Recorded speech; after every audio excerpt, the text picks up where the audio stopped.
The world's best-selling pickup truck, the Toyota Hilux, is a sales phenomenon.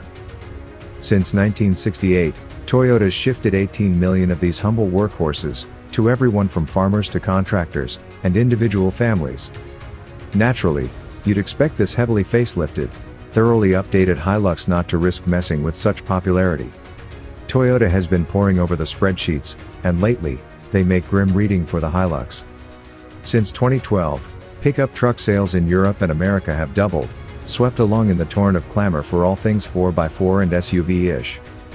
But while truck sales have boomed, the Toyota's market share has been eaten into by the likes of the Ford Ranger Wildtrak and VW Amarok trucks. Toyota's reacted to the trend for people desiring high-spec well-kitted pickup trucks with powerful motorway-happy engines with this refreshed contender. There's now the option of a 2.8-liter engine on the top-tier trim levels, instead of the workaday 2.4-liter. Inside, the range toppers boast heated leather seats, an automatic gearbox, and Toyota's latest smartphone-literate touchscreen. There's even a JBL Hi-Fi and LED lights.